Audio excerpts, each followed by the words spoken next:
Assalamualaikum warahmatullahi wabarakatuh.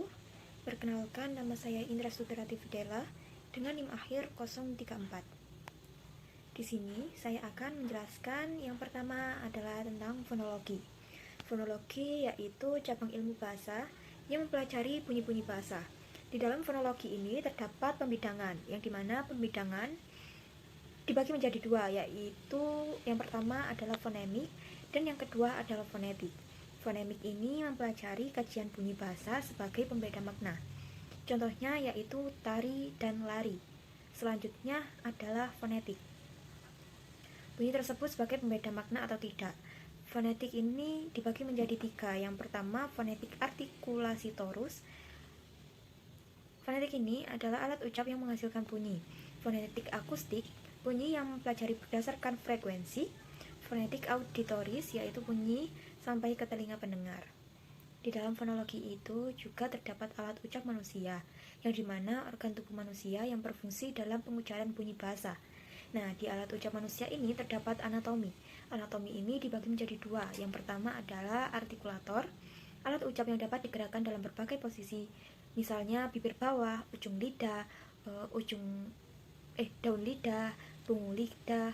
Nah, yang kedua adalah artikulasi. Bagian tertentu alat ucap yang dituju oleh artikulator, seperti bibir atas, gigi atas, pangkal gigi atas, langit-langit keras, dan langit-langit lunak. Selanjutnya ada penamaan bunyi berdasarkan cara kerja gangguannya. Yang pertama adalah plosif bunyi yang dihambat sebelum diucapkan. Contohnya seperti B, D, P, T, G, dan K. Kedua adalah desis atau frikatif. Nah, di sini frikatif bunyi yang didesiskan. Contohnya yaitu F, V, S, Z, dan X.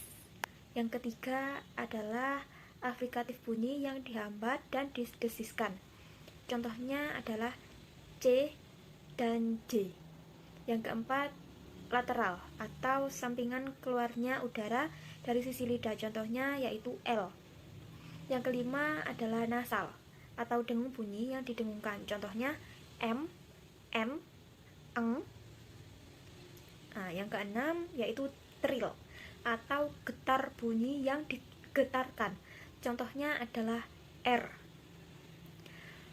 Selanjutnya adalah morfologi. Morfologi terdiri dari katalog yang berarti bentuk dan logi yang berarti ilmu. Jadi ilmu yang mengenai bentuk-bentuk dan pembentukan kata. Kedudukan morfologi ada morf, unit terkecil pada morfologi. Terus ada yang kedua adalah alomorf, dan yang ketiga morfem, dan yang paling tinggi ada kata. Morfem itu ada morfem bebas dan morfem terikat. Morfem bebas ini mampu berdiri sendiri tanpa imbuhan, contohnya pakai. Sedangkan morfem terikat adalah morfem yang tidak bisa berdiri sendiri, tetapi memiliki imbuhan untuk makna contohnya. Contohnya adalah berpakaian. Morf itu terdiri dari dua, yang pertama alomorf, dan di dalam alomorf banyak mengalami peleburan. Karena ketika ada imbuhan, me dan pe bertemu dengan kata dasar yang diawali dengan huruf KTSP, tetapi tidak selalu melebur.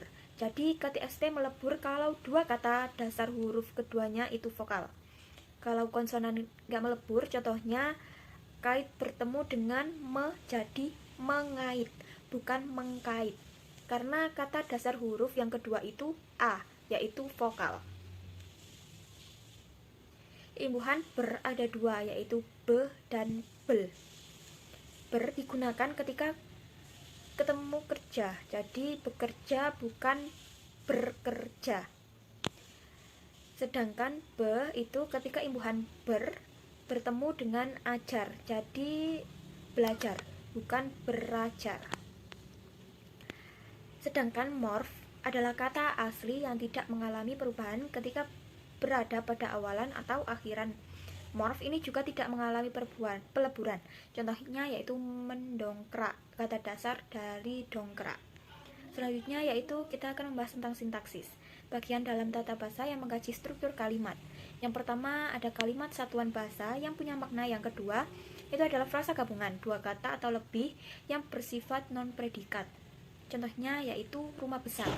Yang ketiga adalah ada klausa, gabungan dua kata atau lebih yang punya satu predikat. Contohnya kakak masak. Yang keempat, kalimat satuan bahasa yang dapat berdiri sendiri, yang terdiri dari klausa dan diakhiri dengan tanda baca. Yang kelima, ada wacana rentetan kalimat yang berkaitan sehingga terbentuk makna di antara kalimat itu. Contohnya yaitu novel, cerpen, dan artikel. Selanjutnya yaitu semantik. Semantik adalah cabang linguistik yang mempelajari tentang makna dalam tulisan. Nah, di sini semantik ada 3 unsur. Yang pertama, simbol tanda dari bahasa yang berupa kata frase atau kalimat. Yang kedua, apa yang ada di dalam pikiran kita tentang suatu objek yang ditunjukkan oleh simbol. Yang ketiga, atau referen objek, peristiwa fakta yang ada di dalam dunia pengalaman manusia. Nah, hubungan antara ketiga unsur tersebut, ketika ada 2 orang melihat tulisan cat, CAT, 2 orang itu pikirannya pasti berbeda-beda. Ada yang berpikir cat tembok atau CAT dalam bahasa Inggris yang berarti cat atau kucing. Jadi sesuai bayangannya. Nah, pragmatik itu adalah ilmu yang mengkaji makna yang disampaikan oleh penutur dan makna yang ditafsirkan oleh pendengar dengan mengkaji situasi keadaan. Selanjutnya, tindak tutur itu tidak terlepas dari pragmatika. Contohnya berjanji akan tidak melakukan kesalahan lagi. Tindakan tutur itu berjanji, maksudnya yang terkandung dalam suatu ujaran tapi tidak dinyatakan secara langsung. Contohnya itu mengkode kepada si pendengar. Jadi persamaan pragmatik dan semantik itu sama-sama mempelajari makna kata. Sedangkan perbedaan pragmatik dengan semantik yaitu pragmatik makna secara terucap, sedangkan semantik makna kata di dalam tulisan. Sekian dari saya. Wassalamualaikum warahmatullahi wabarakatuh.